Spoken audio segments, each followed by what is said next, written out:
The small town of Pinewood sat nestled between rolling hills and dense forests. Most nights were quiet, with only the sounds of crickets and the occasional hoot of an owl. But tonight was different. Strange lights flickered across the night sky, casting eerie shadows on the ground below. Jack Reeves stood on his back porch, coffee mug in hand, watching the lights dance above the tree line. As the town sheriff, he had received 3 calls about the lights already.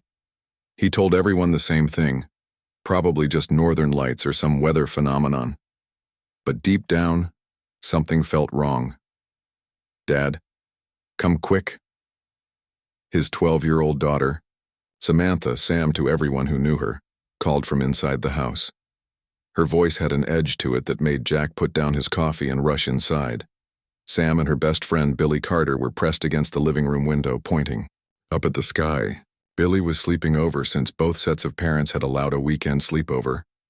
"Look," Sam said, her finger tracing the path of a light much brighter than the others.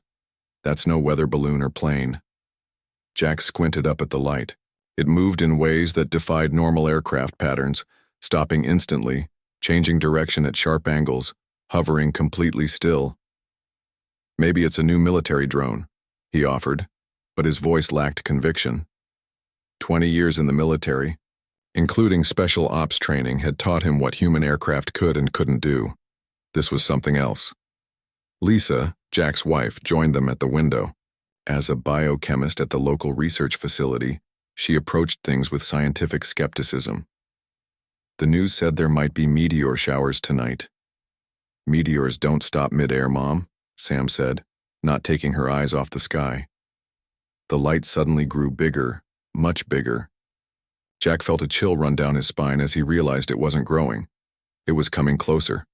"Get away from the windows," he said sharply, pulling the kids back. "But Dad..." Sam started to protest. The entire house lit up as if it were noon on a summer day. The light was so bright it hurt their eyes. Jack pushed everyone toward the hallway, his old training kicking in. "Get to the basement now," he shouted. They never made it. The light intensified, and a high-pitched sound pierced their ears.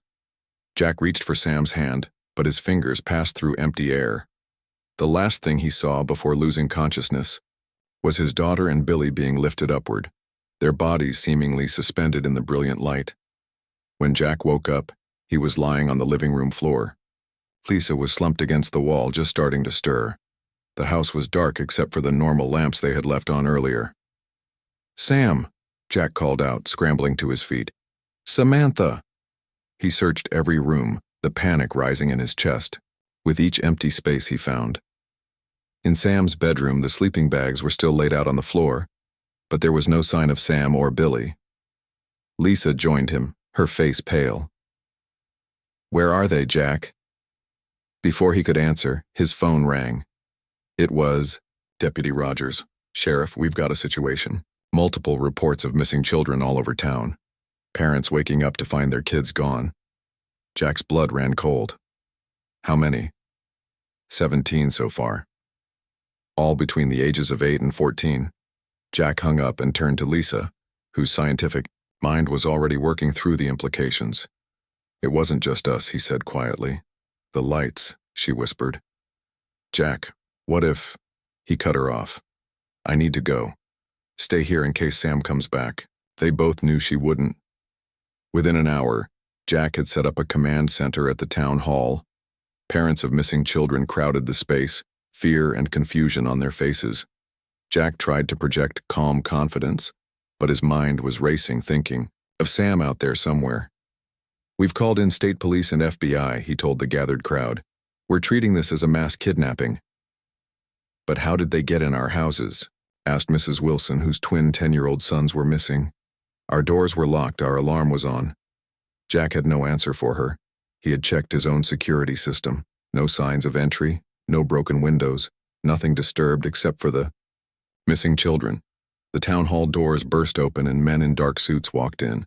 Their leader, a tall man with a stern face, flashed a government ID too quickly for anyone to read it properly. "I'm Agent Keith Dawson. This area is now under federal jurisdiction." Jack stepped forward. "I'm the sheriff here." These are my people. And those are our children who are missing. Dawson's expression softened slightly. Sheriff Reeves, we need to speak privately. In the small office behind the main hall, Dawson dropped his official tone. Sheriff, I know about your military background, special ops, right? That's going to make this easier. He paused.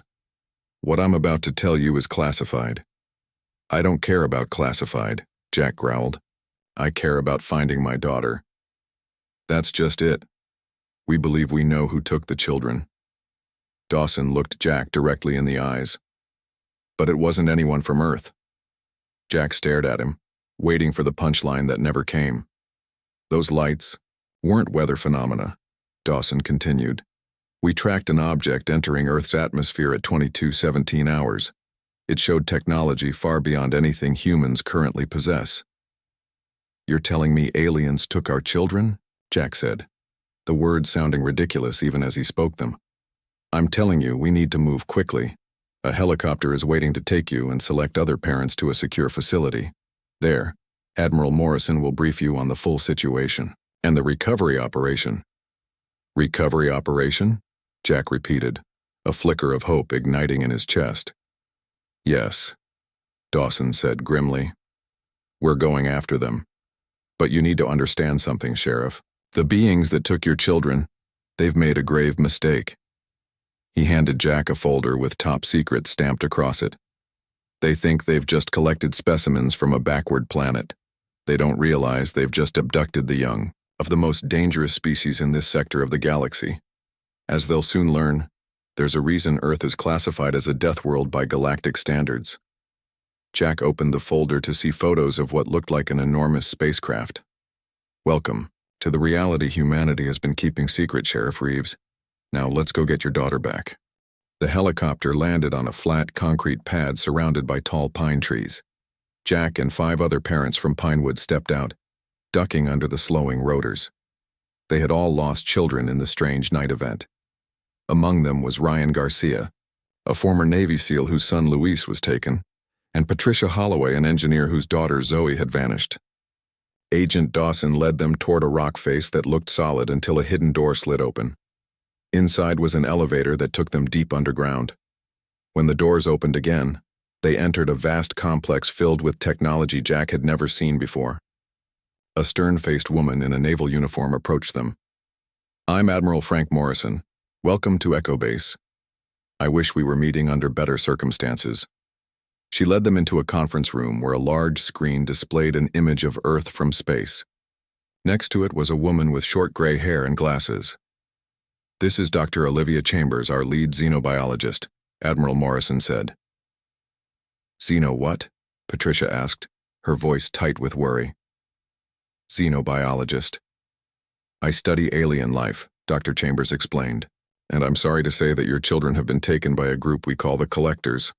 She tapped on a tablet, and the screen changed to show a strange creature.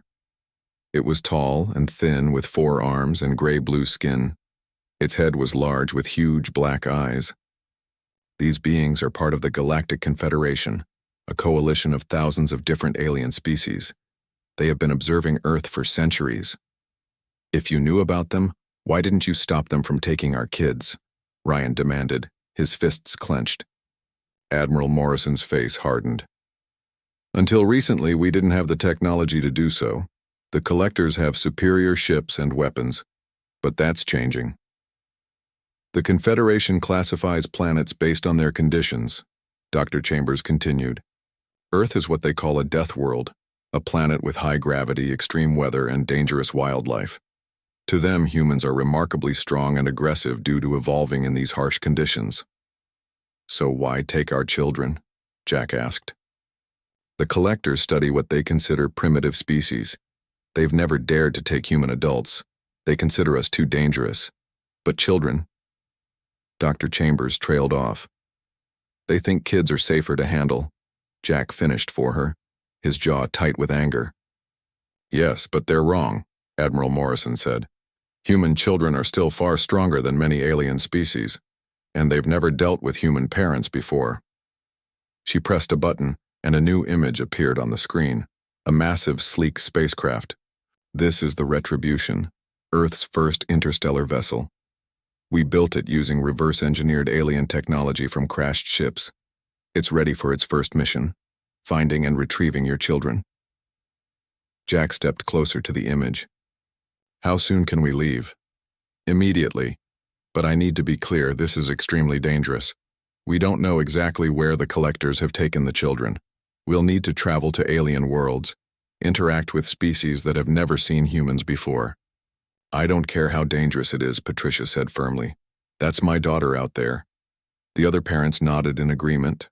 Admiral Morrison looked at them with respect. Very well. Commander Natalie Wright will captain the ship. Several of you have skills we need: military training, engineering knowledge. The rest of the crew will be our trained personnel. While the adults prepared on Earth, Sam and Billy were trying to make sense of their new reality aboard the alien ship. They had woken up in a large circular room with other children from Pinewood. The walls were smooth and white, with strange symbols glowing along the edges. "Where are we?" asked Emma Lewis, the youngest at just 8 years old. Sam put an arm around her shoulders. "I think we're on a spaceship." "Like alien abduction?" Billy said, his voice a mix of fear and excitement. "I knew those lights weren't normal." Sam walked around the room, examining everything. "There are no visible doors. The air feels different. More clean somehow." A section of the wall suddenly became transparent, like a window. On the other side stood 3 of the tall gray-blue beings they would later learn were collectors. The aliens watched them with large, curious eyes. One of the aliens touched something outside their view, and a voice came through, speaking perfect English but with an odd musical quality. "Do not be alarmed, young specimens. You have been selected for observation and study. You will not be harmed if you cooperate." Sam stepped forward. "We're not specimens, we're people. You need to take us back to our families." The alien seemed surprised that she addressed it directly. "Fascinating. The young show the characteristic Deathworlder confidence. Note how it makes demands despite its situation." "They're talking about us like we're animals in a zoo," Billy whispered. Sam nodded, then raised her voice again. "Where are you taking us?" "To the Central Research Facility. The journey will take 7 rotations. You will be well cared for." The window became opaque again, leaving the children alone. 7 rotations. I think they mean days, Billy said.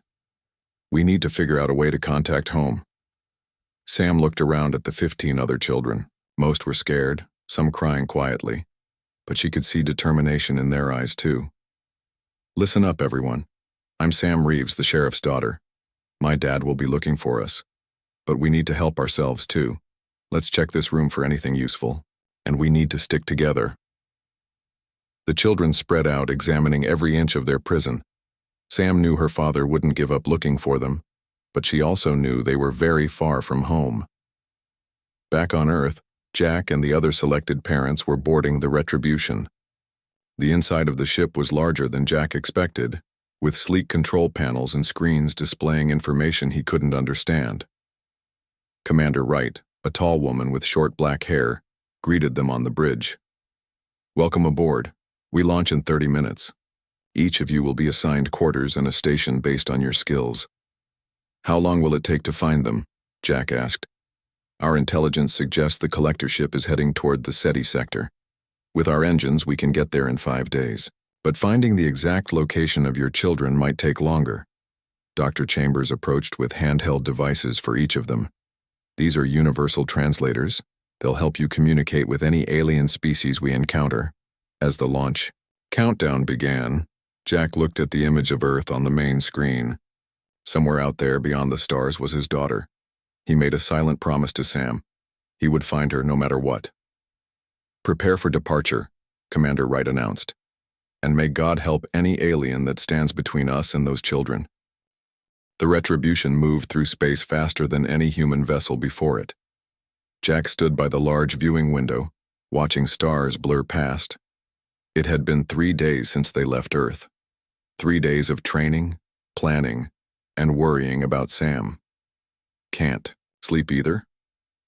Ryan Garcia joined him at the window. Jack shook his head.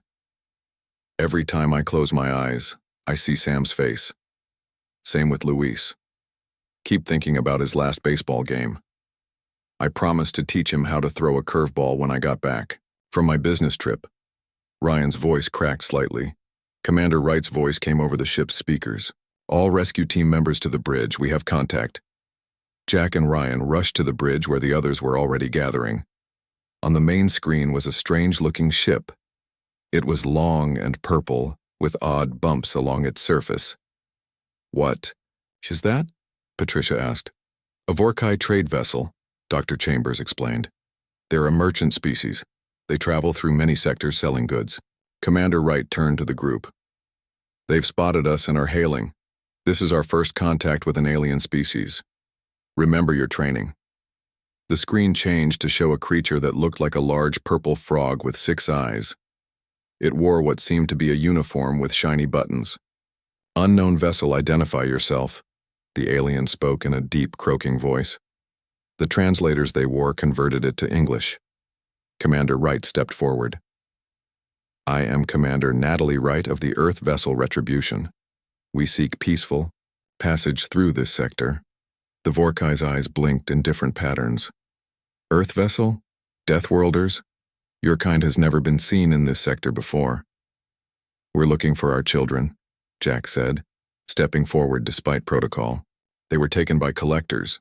The alien's eyes all focused on Jack at once. Ah, the collectors. Always causing trouble with their research. They take what isn't theirs. You know where they might have gone? Jack asked hopefully. Perhaps. But information has value in this sector. What do you offer in trade? Before Commander Wright could answer, Patricia pulled out a small device from her pocket. Would advanced Earth technology interest you? This can store and process more data than anything in your size category. It was a high-capacity data drive, part of their emergency trade goods. The Vorkai's eyes widened. Most interesting. Yes, I can tell you the collectors passed through this sector 2 days ago. They were heading to the Nexus. The Nexus? Dr. Chambers asked. A great space station, where many species meet. It hosts the scientific symposium in 3 days. The collectors will surely take your young ones there to show off their new specimens. Jack clenched his fists at the word specimens, but kept his anger in check. How do we get to this Nexus? Commander Wright asked. The Vorkai sent them coordinates. Be warned, Deathworlders. Many at the Nexus will fear you. Your species has a fearsome reputation. After the communication ended, Commander Wright set course for the Nexus. We'll need disguises, Dr. Chambers said. Humans have never officially been to the Nexus. We'll cause a panic if we walk in looking like ourselves. I don't care if we scare them, Ryan said. We should, Jack replied. Fear makes people or aliens unpredictable. We need to be smart about this. Meanwhile, aboard the collector ship, Sam and the other children had been learning about their captors. The collectors had separated them into smaller groups for what they called non-invasive study. Sam, Billy, and 4 other children were in a room where various objects were placed on tables. A tall collector with a slight blue tint to its skin entered the room. I am High Researcher Zilktar, it said through a translation device. Today we will test your problem-solving abilities. Please attempt to open these puzzle boxes. The boxes looked like metal cubes with different colored panels. Sam picked one up, surprised by how light it was. Watch this, Billy whispered. He pressed the panels in a pattern, and the box opened to reveal a small crystal inside. Zilktar's large eyes blinked rapidly. Remarkable. You solved it so quickly. It's just a puzzle, Billy said with a shrug. My mom gets me these kinds of things all the time. Sam noticed how surprised the alien seemed. She realized something important. These aliens underestimated them because they were children. Later, when they were returned to the main holding area with the other kids, Sam gathered everyone in a circle. I think I know why they took kids instead of adults, she said quietly. They think we're weak and harmless. But we're not. But we are just kids, Emma said. What can we do against aliens? My dad says Earth has higher gravity than most planets, Sam explained. That makes us stronger than we look. I saw how surprised they were when Billy easily lifted that puzzle box they thought would be heavy for us. So what do we do? Asked Peter Johnson, a 13-year-old with red hair. "We pretend to be weaker than we are," Sam said. "We watch, and we learn. And we find a way to contact home." Billy nodded excitedly. "I think I can help with that. They let me see some of their communication equipment. It's advanced, but the basics are similar to Earth tech." "Good," Sam said. "Let's make a plan." Back on the Retribution, they were approaching the Nexus. Through the viewing window, they could see an enormous structure that looked like a snowflake made of metal. Ships of all shapes and sizes moved around it. "We'll dock in the commercial section," Commander Wright explained. "Dr. Chambers has prepared disguises for the landing party." The disguises were robes with hoods that covered most of their features. Dr. Chambers explained that they would pose as a reclusive species called the Shrouded Ones, who were known for covering their bodies. "The Nexus has thousands of different species.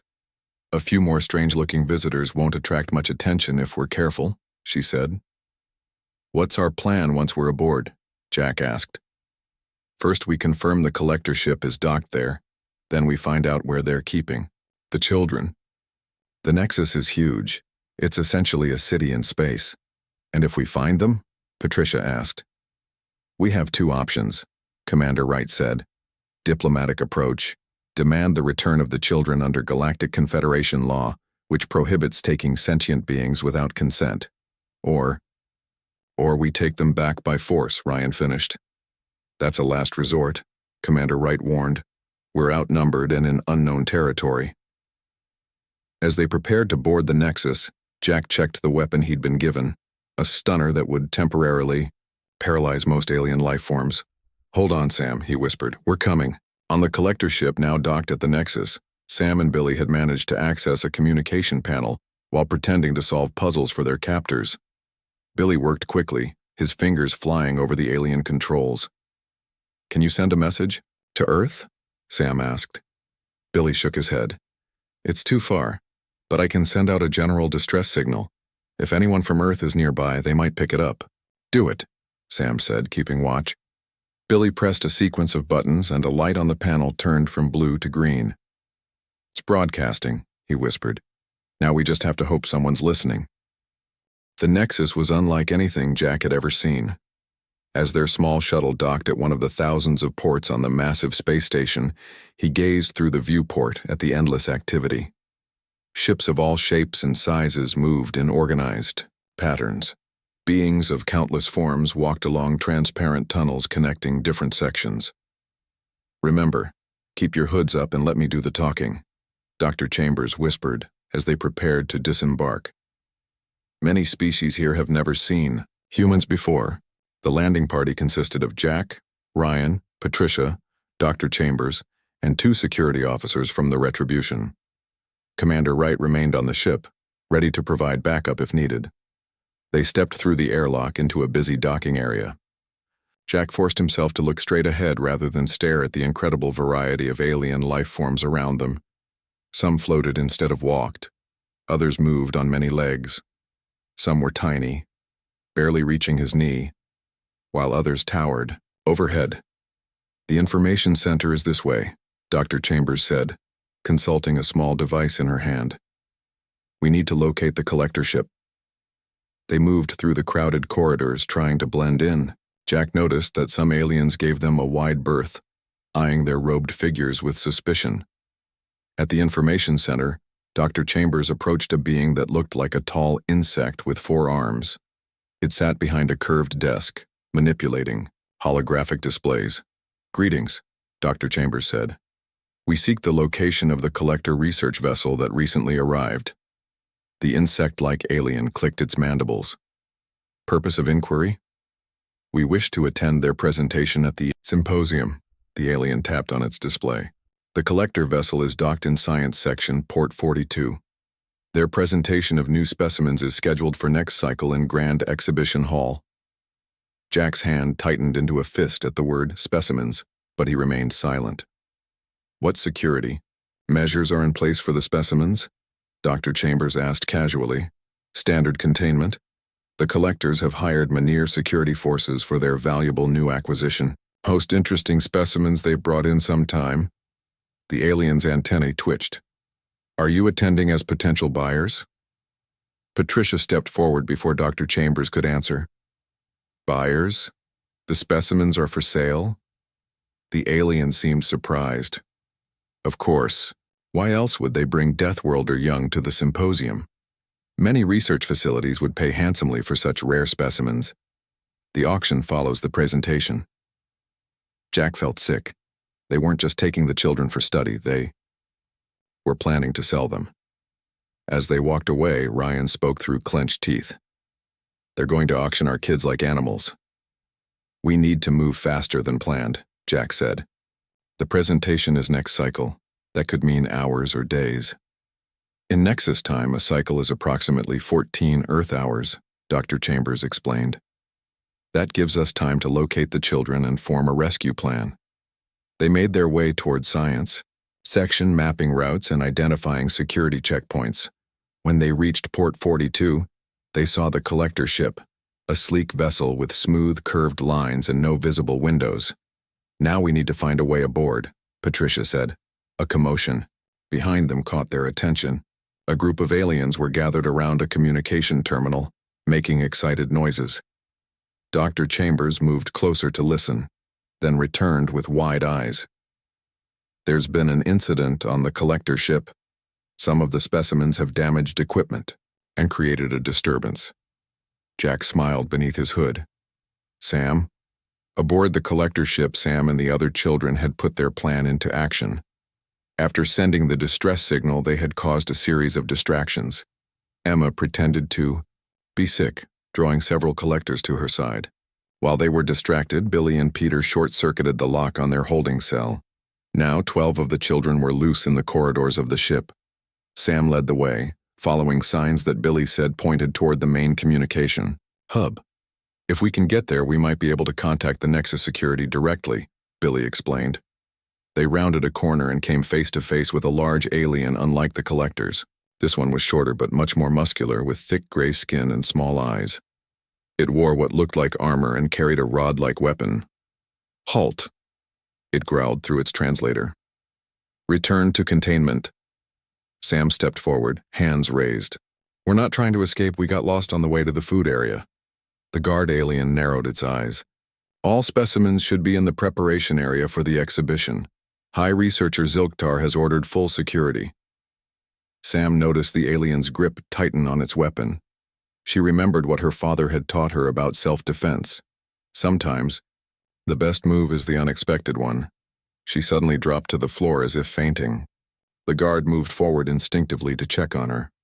As it leaned down, Sam's leg shot out, sweeping the alien's feet from under it. The guard crashed to the floor, surprised by the strength in the small human's kick. Before it could recover, Ryan and Peter jumped on it, pinning its arms. Billy grabbed the rod weapon and touched it to the guard's side. The alien went limp, stunned by its own device. Nice work, Sam said, getting to her feet. Grab its security card. Billy removed a small triangle-shaped object from the guard's armor. This should get us through the sealed doors. Let's hurry, Sam said. They'll notice it's missing soon. Meanwhile, Jack's team had found an unexpected ally.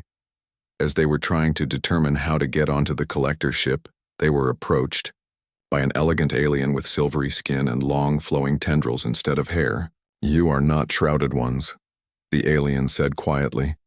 Your movements are all wrong.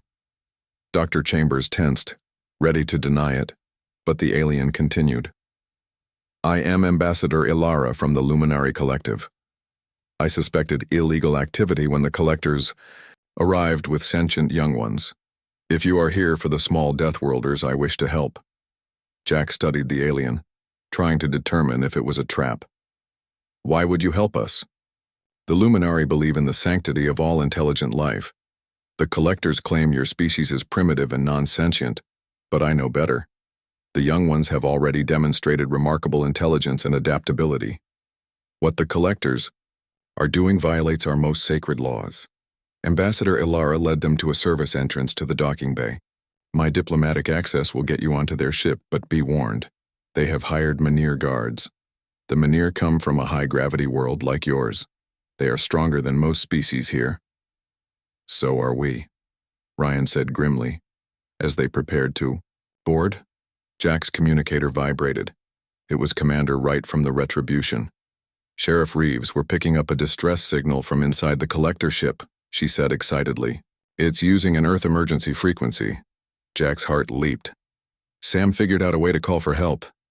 The signal indicates multiple security breaches on the collector vessel, Commander Wright continued. It seems the children aren't waiting to be rescued. That's my girl, Jack said proudly. Tell the crew to stand by. This might get complicated. With Ambassador Alara's help, they slipped past the first layer of security and entered the collector ship. The corridors were chaos, alarms blaring, collectors rushing back and forth trying to contain the situation. The specimens have escaped containment, one collector shouted as it ran past, not even noticing the disguised humans. Jack exchanged looks with Ryan and Patricia. Their children weren't just waiting to be rescued, they were fighting back. Which way to the main containment area? Jack asked Ambassador Alara. This way, she replied, leading them deeper into the ship. But be careful. The Mynheer guards will shoot first and ask questions later. As they moved forward, Jack heard a familiar voice from around the corner. Keep moving. The communication. Hub should be just ahead. Sam, Jack called out, breaking into a run. He rounded the corner to see a group of children facing off against two Mynheer guards. At the front of the group, holding what looked like an alien weapon, was his daughter. Dad? Sam's eyes widened in disbelief. For a moment, time seemed to stop as father and daughter locked eyes across the corridor of an alien ship, light years from home. Sam dropped the alien weapon and ran to her father.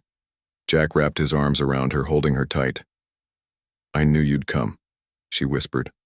Always, Jack replied, his voice thick with emotion. The reunion was cut short as more alarm sounds filled the corridor. The Mynheer guards were calling for backup. We need to get all the children and leave now, Ryan said, scanning the area for threats. There are more kids still locked up, Sam explained quickly. The collectors separated us into groups. Ambassador, Alara stepped forward. I can access the main security system from the control room. Lead the way, Jack said, picking up the weapon Sam had dropped. Sam, stay close.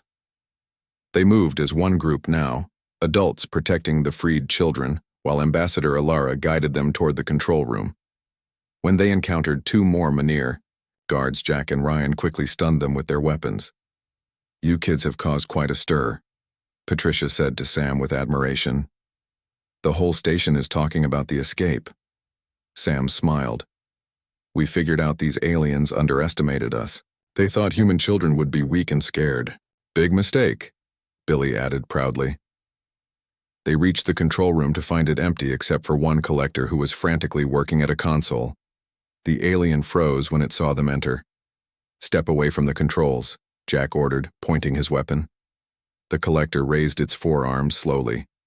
Please, no harm, I am just scientist. Ambassador Alara moved to the console. This is High Researcher Zilktar, the leader of this expedition. Zilktar's large eyes blinked rapidly. You are humans? Full-grown humans, on the Nexus? The alien seemed terrified. That's right, Jack said, we've come for our children. But your species has no interstellar travel capability, Zilktar protested. Our research confirmed this. Your research was wrong, Jack replied. Now release the rest of the children. While Ambassador Alara worked on freeing the remaining children, Zilktar continued to stare at the humans in fear and fascination. You traveled across the stars for your young? Such resources for mere offspring? Ryan stepped forward angrily. They're not mere anything, they're our children. Zilktar seemed genuinely confused. Many species produce hundreds of offspring with the expectation that most will not survive. The emotional attachment you display is unusual. That's why you'll never understand humans, Jack said. We don't measure value by numbers. Each child is precious. A soft chime came from the console as Ambassador Alara unlocked the remaining containment cells. On the monitors, they could see the other children rushing out, looking around in confusion. I've sent them directions to our location, Ambassador Alara said. Patricia was examining another console. We have a problem. Zilktar triggered a silent alarm. There are ships approaching the Nexus, more collector vessels. Jack activated his communicator. Commander Wright, we have the children, but hostiles are incoming. We need extraction. Copy that, Wright's voice replied. Moving the retribution to your position now. Be ready for immediate departure. Zilktar's eyes widened even further. You have a ship? A human ship at the Nexus? Yes, Jack said. And it's armed. The alien sank down, its long limbs folding. We have made a terrible mistake. The Confederation classified your world as primitive, pre-spaceflight. The taking of specimens from such worlds is permitted under scientific protocol. Well, your classification was wrong, Jack said, and taking our children was more than a mistake. It was unforgivable. The remaining children arrived at the control room, reuniting with the others. There were tearful hugs as Billy found his father Ryan, and other parents embraced their kids. We need to move, Dr. Chambers urged. The docking bay is 3 levels down.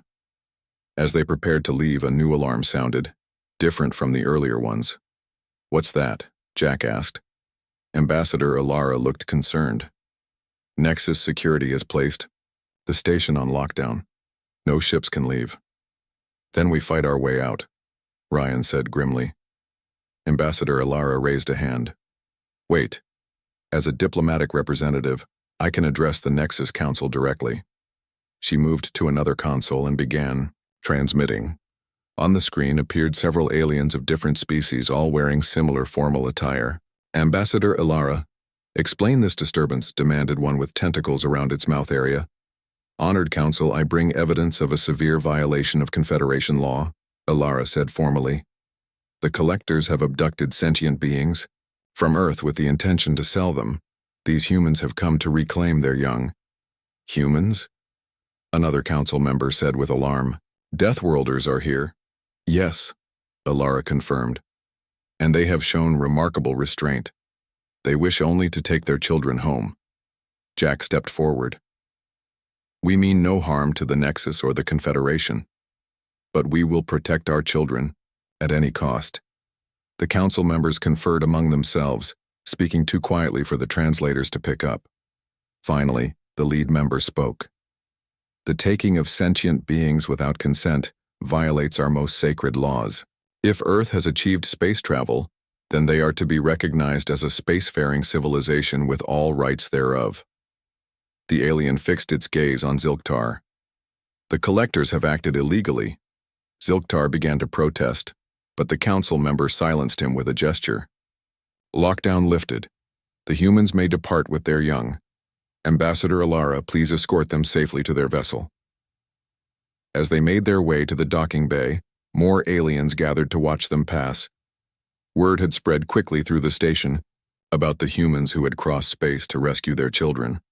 They're afraid of us, Sam observed, noticing how the aliens moved aside. Fear can be useful, Jack said.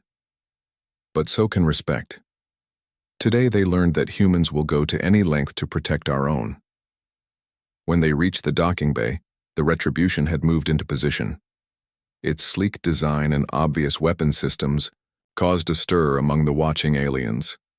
Thank you for your help, Jack said to Ambassador Alara as they prepared to board. This day marks a new chapter in galactic relations, she replied. I will speak to the Council about official recognition of Earth. Next time humans visit the Nexus, let it be as equals, not as rescuers. Once aboard the Retribution, Commander Wright wasted no time in breaking away from the Nexus. On the main screen, they could see several collector ships approaching, but none made any move to intercept them. Setting course for Earth, Commander, Wright announced. Estimated travel time, 5 days. In the ship's lounge area, the families gathered. There were 16 children rescued, all safe and unharmed. They excitedly shared stories of their time in captivity and their escape. You would have been proud, Dad, Sam told Jack. Everyone worked together. Even the youngest kids were brave. I am proud, Jack said. Prouder than I can say. Admiral Morrison's face appeared on a communication screen. Congratulations, Commander Wright. Mission accomplished. The children did half the work themselves. Wright replied with a smile.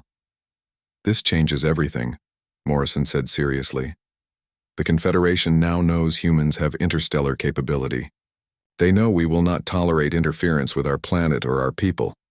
Jack looked around at the reunited families, the children already bouncing back from their ordeal with remarkable resilience.